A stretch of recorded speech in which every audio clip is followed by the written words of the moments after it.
नमस्कार, the wire में आपका स्वागत है। मैं हूं मीनाक्षी। शो है बात भारत की। भारत ने 22 अप्रैल को सैलानियों पर एक बहुत ही खतरनाक हमला देखा।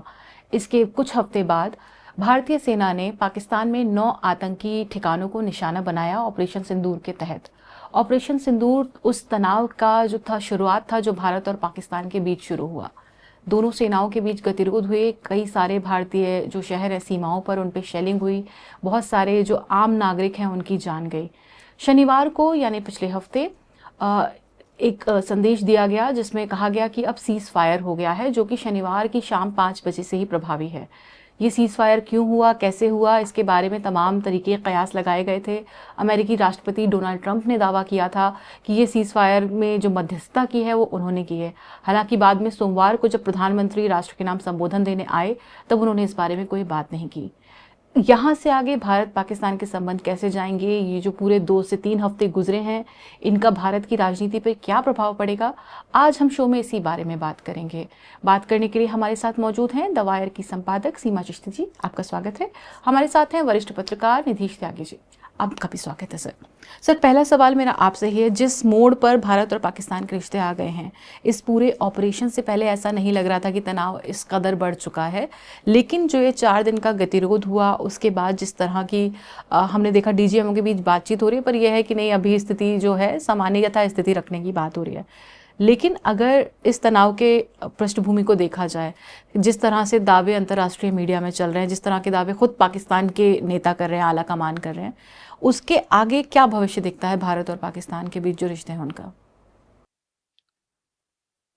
मेरे ख्याल से भारत और पाकिस्तान की दोनों देशों में जो जो नेता हैं, राजनेता हैं, उसके लिए एक दूसरे को उम, एक तरह से विलेन बनाना या उसको दुश्मन की तरह देखना उनके अपने उनका अस्तित्व की जरूरत है। तो एक तो ये वो इसलिए शायद ये कर रहे हैं, और लगातार हम जब देख रहे हैं कि ये अ, सिर्फ उस मुद्दे के जहाँ से बात शुरू हुई थी कि पहलगाम में 4 आतंकी आए, हथियार लेकर आए, वहां पर रहे, देखा दाखा, लोगों लोगों से बात की, उनको मारा और उसके बाद वो चले गए। तो हम उन 4 लड़कों पर सवाल नहीं कर रहे हैं, ना उसके जवाब देने की बात कर रहे हैं, ना उसकी जवाबदेहियां तय कर रहे हैं, ना उस पे जो इंटेलिजेंस का और सुरक्षा का की जो नाकामयाबी है उसके बारे में बात कर रहे हैं। और वो एक एक पूरी तरह से स्पाइरल हो गया है। उस स्पाइरल होने के बाद भी जब हम देखते हैं कि वो उसमें जो उसकी वस्तु स्थिति क्या है और दूसरा एक नैरेटिव बिल्डअप क्या हो रहा है, तो वो दो चीजें हैं जो अ, दो अलग अलग तल हैं उन चीजों के। जहाँ पे जब हम देखते हैं तो देखते हैं कि हाँ, अमेरिका की उसने वो उसका बीच बचाव उसने किया। हम उसके बारे में नहीं कह रहे, पाकिस्तान उसको मान रहा है। तो अब वो वो नैरेटिव सेट करना मेरे ख्याल से इस भारत सरकार के हाथ से कुछ हद तक निकल चुका है, और वो उसको लेकर शायद काफी परेशान है वो। और उस परेशानी में अब जिस तरह से वो अब नई चीजें जो कर रहे हैं, वो और ज्यादा उसको उलझाने वाली है, वो और पेचीदगियां पैदा करने वाली है। जैसे कि ट्रम्प ने कहा कि वो टैरिफ को लेकर, मैंने कहा और हमने कहा कि हम व्यापार करेंगे इसलिए जंग छोड़ दो, और वो मान गए। जी। और उनको साथ में जाकर डिनर करना चाहिए दोनों नेताओं। इस बारे में तो हम कुछ नहीं कह रहे, पर वो जो कह रहा है, और जितना बड़ा मेगाफोन भारत सरकार का है, उससे कहीं ज्यादा बड़ा डोनाल्ड ट्रंप के पास मेगाफोन है। और मेरे ख्याल से वो ज्यादा खुराफाती और अ, जिसको बोलते हैं मैनेज करने वाला, की जो अपनी चीजें जिस तरह से मैनेज करता है, जिस तरह से दुनिया को चौंकाए रखता है लगातार। मतलब मैं डोनाल्ड ट्रंप का बिल्कुल भी फैन नहीं हूँ, पर मुझे दिखता है कि वो जिस जिस लेवल पे वो जाके चीजों को कर रहा है, वो भारत उसको शायद ठीक से मैनेज नहीं कर पा रहा। और पाकिस्तान के बरक्स हम जब देखते हैं तो अ, ये कई स्तरों पर है कि अ, कौन हम ऐसा दावा कर रहे हैं पर उस दावे के हमारे पास सबूत नहीं है। दुनिया को हम बता नहीं पाए कि वो आतंकवादी कहाँ के थे। मोदी जी पता नहीं कितने सारे नेताओं के गले लग चुके हैं, पर वो उनमें से दो देशों के अलावा, जो जिन्हें हम शायद दुनिया में बहुत अच्छी निगाहों से तो नहीं देखते, उनकी बाकी जघन्यताओं के कारण वो हमारे साथ हैं। पर बाकी लोग इसके बारे में भारत के साथ सहानुभूति तो रख रहे हैं इस आतंकवादी घटना की, पर पाकिस्तान को वो जिम्मेदार नहीं मानते इस उसको बारे में। कटघरे में खड़ा नहीं कर रहे हैं। जी।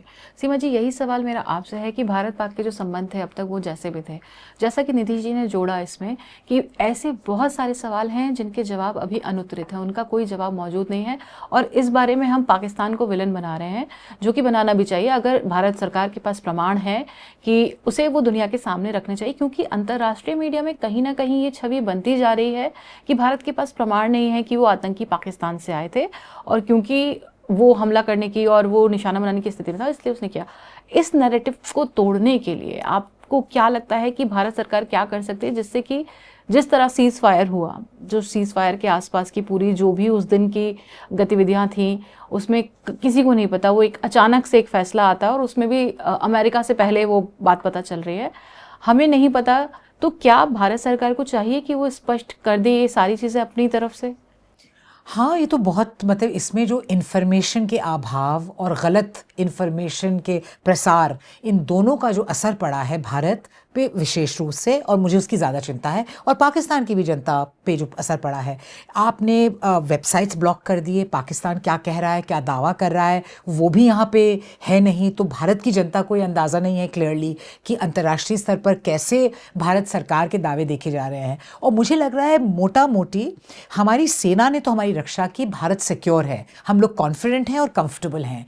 दिक्कत तो इस वक्त राजनीतिक है मोदी जी की सरकार को, क्योंकि एक प्रकार से जिस तरह की कूटनीति की ये नया भारत है, ये अग्रेसिव है, मतलब जो ड्रैगन जो भी वुल्फ वॉरियर जो चाइना के बारे में कहा जाता था, उसी का एक संस्करण भारत ने तैयार करने की कोशिश की थी कि हम सिविलाइजेशनल स्टेट हैं, कोई हमसे टक्कर न ले, हम बिग पावर हैं, लेकिन एक बहुत ही अकेले तरह से कि हम बिल्कुल वो अपने ऑपोजिशन को भी मारते थे, और नेहरू जी ने कुछ नहीं कहा। और ख़ास तौर पे थर्ड टर्म में बीजेपी का शायद ये मानना था कि अब सारे जो बैटल्स होंगे वो अब बाहर होंगे, जो सारी हगिंग डिप्लोमेसी, मतलब कूटनीति के जो गिने चुने जो एक्सेप्टेड प्रिंसिपल्स जिस पे अक्रॉस पार्टी लाइन सहमति है, उसको छोड़ के ये सिर्फ एक मोदी जी की सफलता को प्रोजेक्ट करने की बात थी। लेकिन आज अगर आप देखें तो जो देश जिनकी तरफ आप इशारा कर रहे थे निधीश, यानी इजराइल और तालिबान अफगानिस्तान, जिसको हम लोग अभी रिकग्नाइज नहीं करते, हमने मान्यता नहीं दी उस सरकार को, केवल वो हैं जो हमारा पक्ष मानने को तैयार हैं पाकिस्तान पर। और इससे मुझे लगता है कि भारत की वर्तमान सरकार को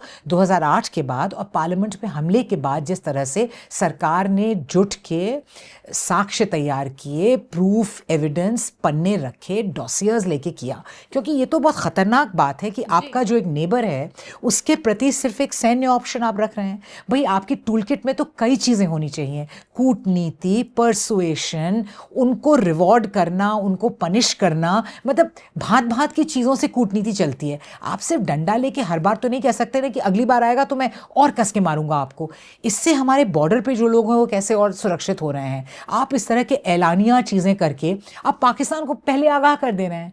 और पहलगाम के बाद भी आप देखिए, कभी भी भारत ने औपचारिक रूप से नहीं कहा कि पाकिस्तान जिम्मेदार है इसका, लेकिन एक पूरा जो मूड आपने बिल्ड किया और जो पूरा दबाव आप पे बन रहा है, आपके जो सपोर्टर्स हैं, समर्थक हैं, जिसका अच्छा खासा हिस्सा हम लोग सोशल मीडिया पे देखते हैं, आपने उनको बस एक मेरी युद्ध चाहिए, मुझे युद्ध चाहिए, ये तो कोई ऐसे आप जाके आप ऐसी एक तो पब्लिक मूड को मैनेज करने में भी मुझे लगता है कि जी, बीजेपी पर नाकाम रही है। जब ऑपरेशन सिंदूर के बाद की कॉन्फ्रेंस हुई, उसमें लगातार ये कहा गया कि आतंकी ठिकानों को निशाना बनाया, क्योंकि वही जो थे वो पहलगाम का जो हमला है उसके पीछे थे।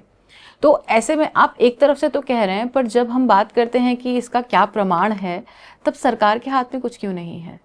शायद उसको उन्होंने ज़रूरी नहीं समझा और उनको लगा कि क्योंकि इस पर बहुत ही एविडेंट है, लेकिन ऐसे तो कूटनीति होती नहीं जी, है। हम पाकिस्तान देश आज की वो नागरिक नहीं की है। बतौर अपनी सरकार की बिल्कुल। बात मानेंगे, सेना की बात मानेंगे, विदेश मंत्रालय की, लेकिन लेकिन वो तो नहीं अंतर्राष्ट्रीय मानेंगे ना, सवाल तो करेंगे हम। जी, पर उससे जो सवाल उत्पन्न होते हैं उसको सरकार को जवाब मुझे देना लगता होगा। है कि आप इतनी बड़ी बात कह रहे हैं कि नेबरिंग देश ने आके 26 हमारे लोगों को, टूरिस्ट को, उनका धर्म पूछ के उनको कोल्ड ब्लड में आप उन्होंने मर्डर किया, तो 4 लोग हैं कहाँ?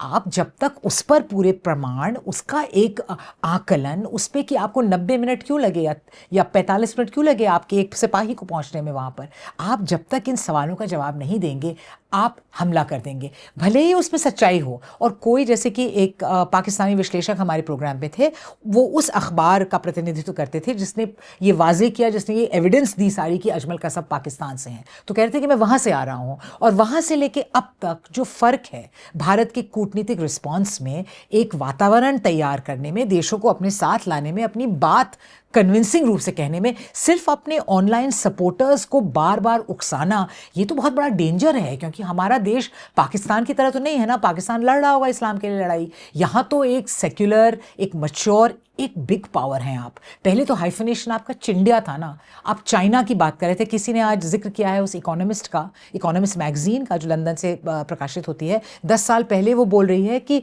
क्या भारत चीन से आगे जाएगा इस पूरी दौड़ में, इस पूरी इकोनॉमी की दौड़ में। आप तो, आपकी तो एशियन सेंचुरी थी इन पार्टनरशिप या इन कंपटीशन विद चाइना, आप इधर भिड़ गए हैं। और मतलब दिक्कत ये होती है कि भले ही भारत एक बहुत बड़ा पावर हो, लेकिन दिक्कत इस तरह के वॉरफेयर में, और ख़ास तौर पे 21वीं सदी में ये है, जिस तरह से रूस फंस गया है यूक्रेन में। भले ही यूक्रेन बहुत छोटी सी ताकत है, क्या है उसकी औकात, इतना बड़ा, मतलब रशिया सारे रशिया की इक्विपमेंट सप्लाई कंपैरिजन कर में, जी। कंपैरिजन में। लेकिन आपको जब तक एक आउटराइट विक्ट्री आप नहीं कर पाएंगे, जो कि मुश्किल होती है, तब तक आप तो फंस गए ना भाई, आपकी नाक तो कट गई। हम लोग गजा में जिस तरह की युद्ध की बात कर रहे हैं, हूथीज जो हैं वो अमेरिका के, उन्होंने कितने जेट गिरा दिए, उनको डेटरेंस एक स्थापित करने में अमेरिका को दिक्कत हो रही है। तो इस तरह के इनइक्विटस काइंड ऑफ सिचुएशन में, और ये तो मोदी जी खुद कह चुके हैं कि ये वॉर का युग नहीं है। उन्होंने जाके ये पुतिन से कहा था कि ये वॉर का युग नहीं है।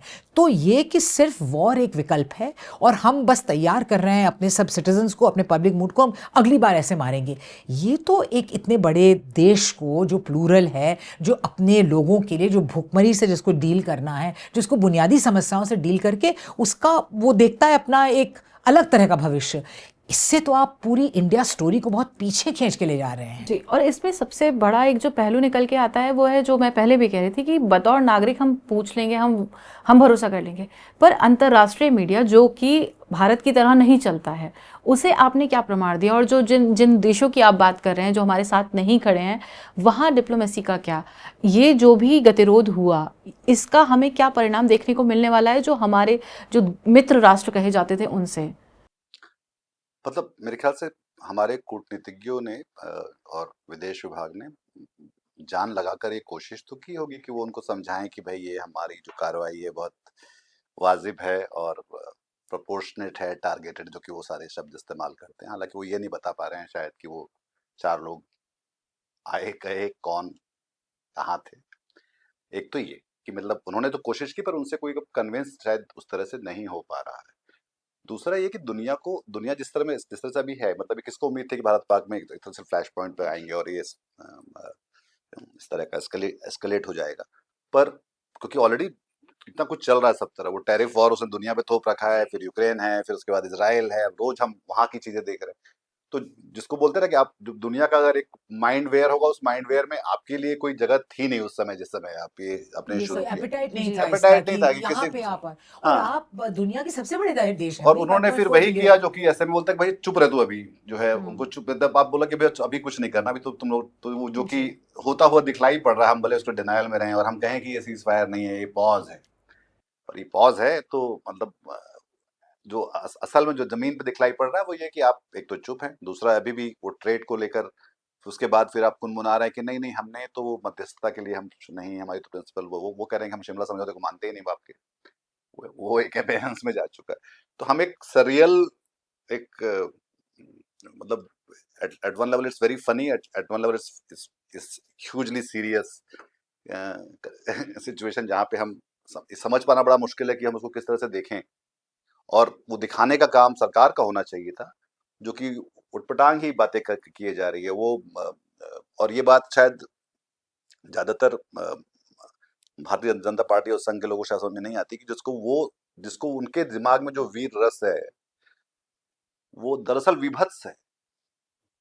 वो वीर रस नहीं है, विभत्स रस है, क्योंकि उसमें बाकी जो हमारी जो मनुष्य मनुष्य होने के जो बाकी जो रस होते हैं, बाकी जो तत्व होते हैं, वो हम उनको बिल्कुल म्यूट कर रखा है हमने। जो जैसे कि अब वो कश्मीर के लोगों को भी जाके उनके बुलडोज कर देना, जो कि वो शायद यूपी में हम देखते हैं, हम कह रहे हैं कि वो वहाँ का जो आतंकवादी है उसके 14 लोगों को मार दिया। हमें नहीं मालूम कि वो मतलब सचमुच वो लोग कौन है।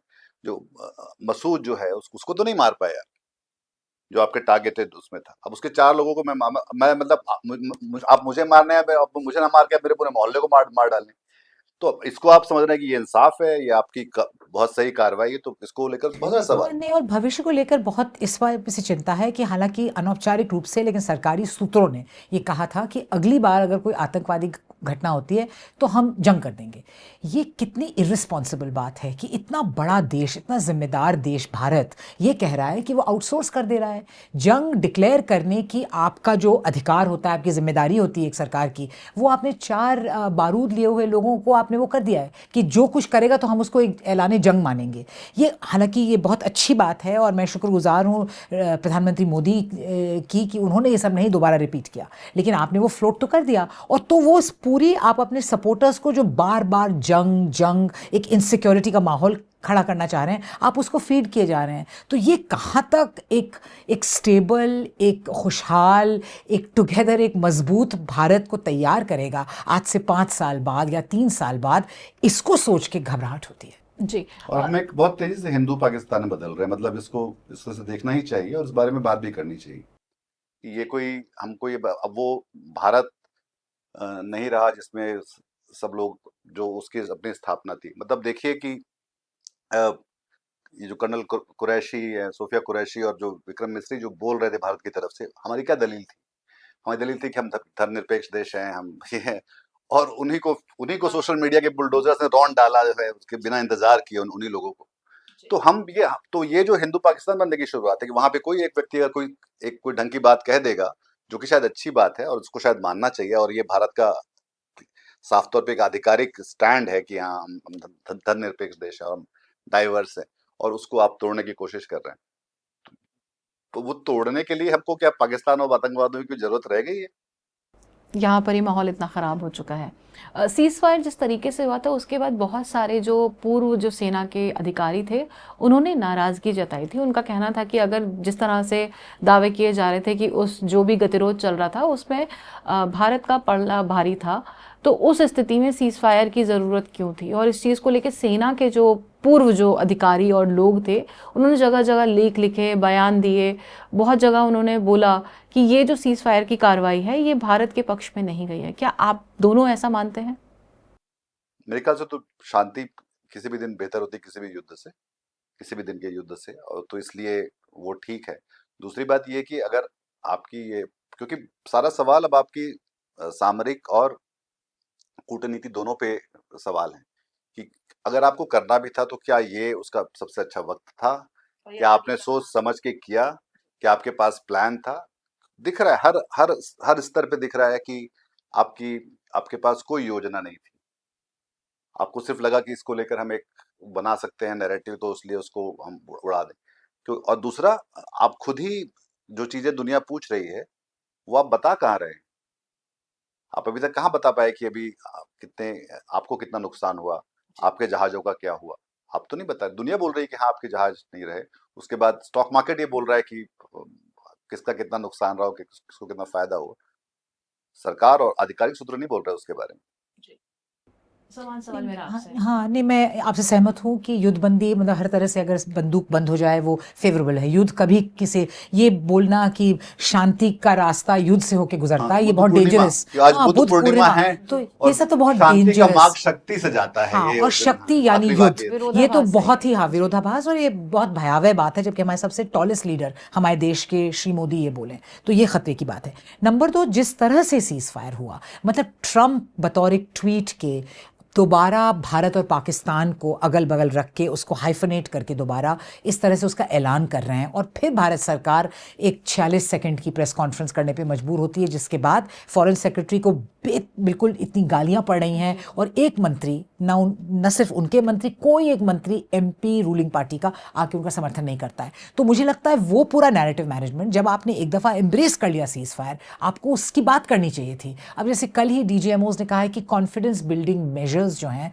वो लिए जाएंगे, लेकिन आधिकारिक रूप से सेना उस बात को नहीं कह रही है। तो वो हमें पता है कि वो आधिकारिक है, लेकिन ये वो ओन अप भी नहीं कर रहे हैं, ट्रंप का नाम नहीं ले रहे हैं। उन्होंने 6 दफ़ा भारत की तरफ क्लियरली स्पष्ट शब्दों में रोज रोज बातें कही हैं। नई और तरह की बात मोटा बताते हैं। और मोटा मोटी तो हर किसी आर्म्ड एक्शन का, जहां मार्शल लॉ ना हो, जो कि इंडिया, हम एक बड़ा लोकतंत्र है और हमें गर्व है इस बात का, आपके पॉलिटिकल गोल्स क्या थे उस ऑपरेशन के?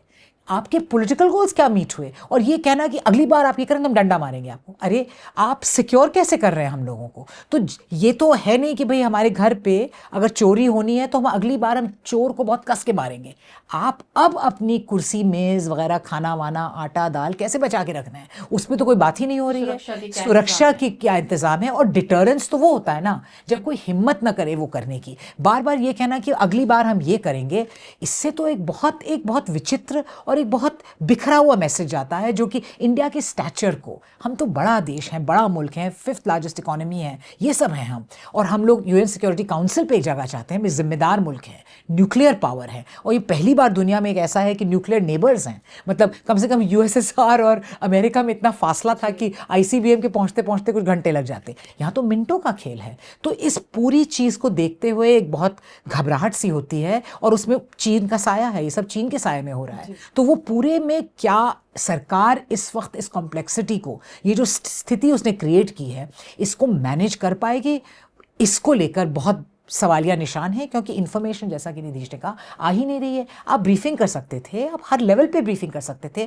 प्रधानमंत्री क्यों नहीं थे 2 ऑल पार्टी मीटिंग्स में? कौन सी ऐसी व्यवस्था थी? भाई वो उनकी आप एब्सेंस। बिहार में चुनाव रैली में थे, आप एक अडानी के प्रोजेक्ट को लॉन्च कर रहे थे, आपके पास सर्वदलीय, हाँ, वेव्स में थे, आपको सर्वदलीय बैठक में आने का वक्त नहीं था, और आपने, क्योंकि क्यों वक्त नहीं था ये भी समझा सकता है, क्योंकि वहां पे शायद सवाल पूछे जाते हैं, आप जवाब नहीं दे पाते आप, क्योंकि और क्या वजह हो सकती है कि अगर आपके पास जवाब थे तो आपको जाके बात करना चाहिए था। अगर, मतलब, विक्रम मिश्र की बात अगर सही थी तो फिर आपको सर्वदलीय बैठक में आना चाहिए था, पर आपके पास वो उसकी कोई अर्जेंसी इंपॉर्टेंस नहीं दिखलाई पड़ रही थी। आप अपने उसमें, फिर उसके बाद अब देख ही रहे हैं कि वो तिरंगा एक रैली निकालनी शुरू कर दी है, भारतीय जनता पार्टी जो कि उस तिरंगा पे, रैली जो निकाल कि रही है। उनके वोटों का कब्जा। फिर तीसरा, उन्होंने उसी दौरान बिल्कुल उलट बांसी खाते हुए वो जो है कास्ट सेंसस पे एकदम सडनली उन्होंने घोषित क्यों कर दिया, कास्ट सेंसस पे घोषित, अगर मतलब सब कुछ ठीक चल रहा था और उनको अपनी जो उसको लेकर ऐंठ थी वो बनाए रखनी थी,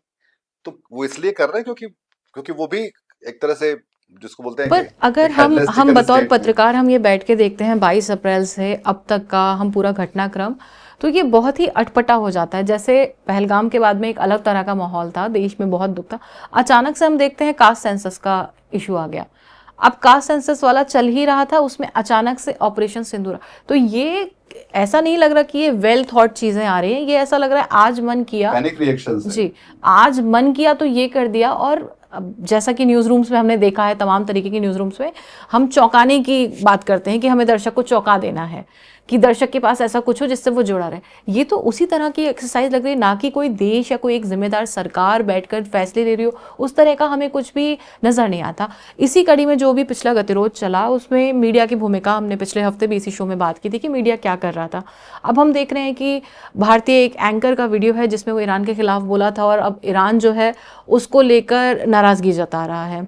तुर्की की जो भूमिका रही है पाकिस्तान को लेकर, उसको लेकर भारत में जिस तरह का आक्रोश है, उसके बाद जिस तरह की कार्रवाइयां हम देख रहे हैं, तो ये केवल उस गतिरोध के बाद में हम देख रहे हैं बहुत सारी और चीज़ें भी प्रभावित हो रही हैं। तो जो शब्द मैंने पहले कहा, वेल थॉट, क्या आपको ऐसा लगता है कि ये जितना भी कुछ 2 से 3 हफ्ते में पिछले हुआ है, इसके पीछे कुछ भी सोचा समझा गया है या कुछ भी इसके ऊपर विचार किया जा रहा था? आई डोंट थिंक, मतलब वो कुछ सोच के कभी उन्होंने कभी भी कोई बड़ी कार्रवाई ऐसे की है? क्या लगता है नोटबंदी को लेकर सोचा गया था पहले से कि हम ये करेंगे और उसके क्या नतीजे होंगे? या थाली बजाने को लेकर सोचा गया था कि हम थाली बजाएंगे और कोविड चला जाएगा? तो मतलब ये तो, मतलब ये इसको बोलते हैं कि डेमोन्स्ट्रेटेड और स्थापित उनका प्रदर्शन रहा है कि वो सोचने, समझने, योजना बनाने और उसके बाद कोई, और सबको शामिल करके उसमें एक कोई कार्रवाई करने में यकीन उनका कभी भी नहीं रहा। तो हम ये कैसे उम्मीद करें कि जब जब जंग की जैसी हालात है जिसमें हम और उतनी गंभीर चीज़ है उसमें सोचे कि वो कुछ अपना अपना अपना ट्रैक रिकॉर्ड बदल लेंगे। वो हमेशा से ही इस तरह से ही रहा है कि जहाँ पे बाद में सोचा जाएगा, अभी तो अभी कर देते हैं। क्या आप भी यही सोचती हैं? मतलब मैं ये मानना चाहूँगी कि बहुत जिम्मेदार और सुलझे रूप से प्रधानमंत्री हैं इतने बड़े देश के, 11वें साल में हैं अपने, तो वो सोच समझ के लेते होंगे ये फैसले। लेकिन किससे वो विचार विमर्श कर रहे हैं इस पे तो पूरी तरह से नहीं, उन्होंने ब्लैंकेट बादलों है। से कई बार हो बेनिफिट लिया। मतलब कि भाई उनकी क्या प्रक्रिया है ये मैं जानना चाहूँ, क्योंकि कभी उन्होंने मीडिया के सामने आके कोई प्रेस कॉन्फ्रेंस नहीं की, कोई और ब्रीफिंग्स नहीं हुई। कि चाइना में जब हुआ था तब उन्होंने शायद गलती से वो शामिल हो गए थे एक सर्वदलीय बैठक में, जहाँ उन्होंने कहा था न कोई घुसा था न कोई घुसा है। जब 15 सैनिक 15 से 20 सैनिक कम से कम 10 तो कम थे ही या उनमें, जी। मारे गए थे। तो मुझे लगता है कि एक सोचते समझते वो ज़रूर होंगे, लेकिन वो किससे कंसल्ट करके कैसे उन्होंने नोटबंदी की, कैसे ये क्या, इस पर तो पूरी तरह से वो हम लोग के आँख के सामने तो पर्दा पड़ा हुआ है। We don't know. दरअसल इसमें ना जो भी है तो चीन की अपनी एक बड़ी भूमिका है इस पूरे मतलब मुझे तो लगता है कि ये भी एक दो फ्रंट्स पे अब आप एंगेज होंगे जब भी आप दोनों पाकिस्तान से और चाइना से लड़ेंगे। दूसरा ये कि जो चीन के हथियारों के बारे में जो बात थी कि अगर 80% हथियार पाकिस्तान के पास चीन के हैं और उनके स्टॉक्स इस संघर्ष के बाद बढ़ रहे हैं, तो वो भी एक पक्ष है जिसको लेकर हमें अपने आंतरिक मतलब सुरक्षा के हिसाब से देखना चाहिए कि उसके बारे में कि कोई उसके रणनीति बनाई जाए, इम्प्लीकेशंस जी। क्या हैं और हम उसको कैसे एनविसेज करते हैं आगे के लिए, कि कैसे हम उसको देखते हैं या हमारे पास उसकी रणनीति क्या हमारी है। क्या फिर किसी रणनीति में फ़र्क पड़ेगा जब हम देख रहे हैं कि चीन भी पाकिस्तान के साथ आ रहा है, और क्या अब तक जो रहा है चीन के साथ जिस भी तरह का संबंध, उसमें किस तरीके का बदलाव? सीमा जैसे कह रही थी कि हम जैसे बाहर निकल के हम चीन के साथ मुकाबिल हो रहे थे, हम वापस उस गड्ढे में घुस गए जहाँ पे पाकिस्तान के साथ हम जो है गुत्थम गुत्था हो रहे हैं। जी, एक आखिरी सवाल है, दोनों के लिए ही है समान। देश की राजनीति पर हम इसका क्या फ़र्क पड़ता देखेंगे? हमें पता है बहुत सारी बातें कही जा रही हैं। प्रधानमंत्री संबोधन से पहले बिहार पहुंचे थे, वहां पर एक सरकारी कार्यक्रम था, पर उन्होंने वहां से जो भी कहा था वो हमने सुना था, जिसमें उन्होंने बताया था कि वो किस तरह से इस चीज़ का बदला लिया जाएगा। लेकिन वो उससे पहले राष्ट्र को संबोधित नहीं किया था उन्होंने। हमें पता है चुनाव आ रहे हैं, बहुत सारी बयानबाजियां होंगी। भारतीय जनता पार्टी जो है वो रैली निकाल रही है, विपक्षी दलों का भी कहना है वो भी रैली निकालेंगे। किस तरह की राजनीति अब मोड़ लेगी, और खास तौर पे ऑपरेशन सिंदूर का क्या आप राजनीतिकरण होता देख पा रही हैं? वो तो शायद दिख ही रहा है, मतलब वो पहले से ही शुरू हो गया था। ये जो यात्राएं हैं और इस तरह से देखिए आर्म्ड फोर्सेस की बात करना, भारत की बात करना, एक नेशनलिज्म की बात करना भी समझ में आती है बात, लेकिन डायरेक्टली उसको मोदी जी से जोड़ना, सब लोग उसका जाके श्रेय थैंक यू लेना, मोदी जी जी। श्रेय लेना, डायरेक्टली लेना पोस्टरों पे, ये तो हम लोग बहुत पहले से भी देख चुके हैं। तो मुझे लगता है पूरा प्रयास होगा हमने जिस अपने तरह से बूस्टर डोज के बालाकोट लिए का, भी प्रधानमंत्री को धन्यवाद कहा था। हाँ, तो जिस तरह से 2019 में पूरा प्रयास हुआ था ये करने का, इसको सीधे एक राजनीतिक उपलब्धि के रूप में जोड़ने का प्रयास होगा। लेकिन मुझे लग रहा है इस वक्त जरा मामला ठीक उस तरह से नहीं जा रहा है, स्क्रिप्ट थोड़ी सी गड़बड़ाई हुई है और काफ़ी कुछ नैरेटिव पे कंट्रोल पाना दूर की बात, अपने आप को संभालने में दिक्कत हो रही है इनको। अब वो अलग बात है कि विपक्ष इनका साथ दे दे और वो भी उतने ही बिखराव की स्थिति में हो, लेकिन मुझे लगता है कि 2019 में बालाकोट या पुलवामा के बाद, या बालाकोट के बाद पुलवामा पे सवाल बंद हो गए थे, जब तक कि तब गवर्नर सतपाल मलिक ने दोबारा नहीं उठाया पूरा इंटेलिजेंस फेलियर वगैरह का सवाल, तब नहीं उठा था। लेकिन इस बार तो कंसिस्टेंटली सवाल उठ रहे हैं। सीधे पहले बिहार का चुनाव है, अगले साल बहुत सारे और चुनाव हैं, तो वो तो बीजेपी कोई उसमें कसर नहीं छोड़ेगी उसको मिल्क करने में। लेकिन किस हद तक वो मिल्क कर पाएगी, क्योंकि यथास्थिति जो है, और जितना भी आप ब्लॉक कर दें, होल्ड कर लें हैंडल्स को वगैरह, खबरें तो आ जा रही हैं और वो गाहे बगाहे, मतलब वो उसका तो बिहार चुनाव के पहले तक तो लोगों को समझ में ही आ जाएगा कि इसको किस तरह से देखा जा रहा है बाहर। तो मुझे लग रहा है कि काफ़ी एक मुश्किल दौर है ये। हमारी इकोनॉमी का भी परफॉर्मेंस कोई बहुत अच्छा नहीं है, इसने भी सेटबैक किया है हमें। एक इंटरनेशनल कॉन्फिडेंस की बात होती है, एक आपकी साख की बात होती है। आपने चीन और पाकिस्तान को फिर एक साथ कर दिया है, मतलब ये तो आपका एक मेजर सामरिक उद्देश्य होना चाहिए कि आप दोनों फ्रंट्स को अलग रखेंगे हर वक्त, उसमें हम नाकाम रहे हैं। इससे हम कैसे उबर के आते हैं, ये तो हमें काफ़ी मतलब डेंजरस माहौल पे हैं। क्योंकि फ़र्ज़ कीजिए, भगवान न करे, लेकिन अगर एक और अटैक, कोई भी सरफिरा या कोई भी किसी भी तरह का कोई बदमाश कर देता है एक अटैक, वो कितना बड़ा अटैक होना होगा कि दोबारा हम जाके उसी दहलीज पे खड़े हो जाएं। तो ये एक चिंता का विषय है और मुझे लगता है इसका डायरेक्टली हम राजनीति पे, आम जीवन पे, एंग्जाइटी लेवल्स पे, और जो बिल्कुल जो डिजिटल माहौल है जो कि बहुत गिरा हुआ और बहुत घटिया माहौल है जहाँ पे लोगों को अटैक किया जाता है। मोदी जी से सरकार को मतलब भारत का पर्याय माना जाता है, उस पर तो बहुत बुरा असर पड़ेगा आने वाले दिनों में। मैं कुछ ऐसा देखती नहीं हूँ कि जिससे कि कुछ चेंज आए इसमें अभी फौरी और तौर उस पर। देश में जिसमें 80 करोड़ लोग जो हैं वो उनको आप मुफ्त राशन दे मुफ्त रहे हैं। राशन राशन दे दे रहे रहे हो, इतने हैं, गरीब हैं। करीब 28 से 26 27 करोड़ मनरेगा के लाइसेंस लोग हैं, और उस वो देश मतलब वो जंग की बात करे और उसी को हमारा एक ऑब्सेशन बना लिया जाए। फोकस बना ले, वो कैसे है? मतलब कि मतलब वो किस तरह की अकल है? मतलब ये सोचने की बात है कि आपको ये सब करना है या ये देखना है। और तो मेरे ख्याल से शायद इन सब मुद्दों से ध्यान बटाने के लिए भी ये इस तरह की छोटी मोटी कार्रवाइयां जो होती हैं वो शायद काम की आती हैं।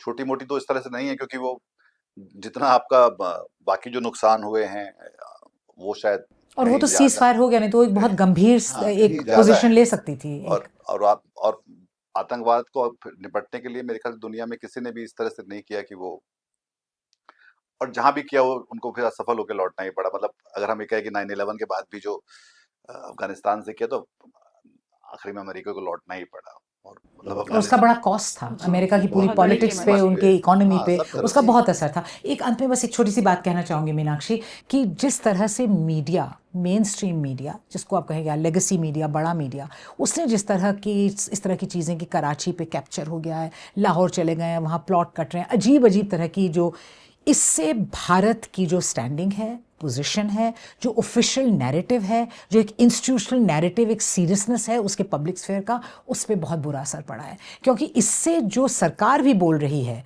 उसकी विश्वसनीयता पे फ़र्क पड़ता है, असर पड़ता है, और इसको लोग देख रहे हैं और समझ रहे हैं। भारत के ट्रोल जो कि रेप थ्रेट्स देते थे, गाली गुफ्ता, हर तरह की बातें जो उनको जो जिनकी राय से वो सहमत नहीं है, ये तो दुनिया देख ही चुकी थी। जब भी कोई सेमिनार होता था, जो आपके स्कॉलर्स हैं बाहर, तो उनकी वेबसाइट जैम हो जा रही है, वो उनका इनबॉक्स भरा हुआ है गाली गुफ्ता से।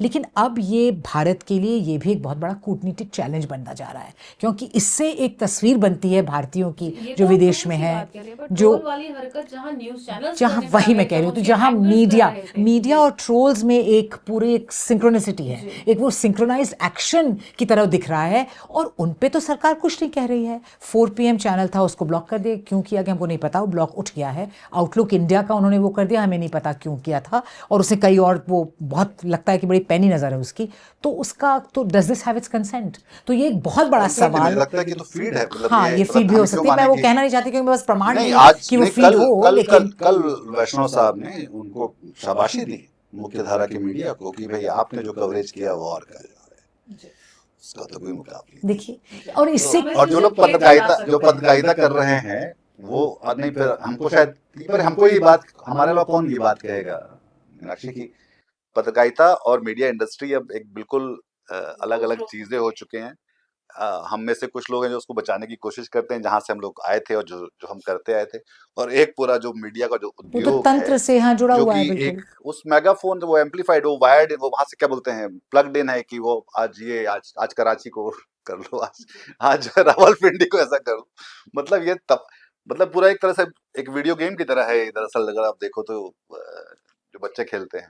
जी, हम उम्मीद करेंगे कि थोड़ी सी और सैनिटी आए। आप दोनों हमारे शो में शामिल हुए, आपका बहुत बहुत धन्यवाद। नमस्कार।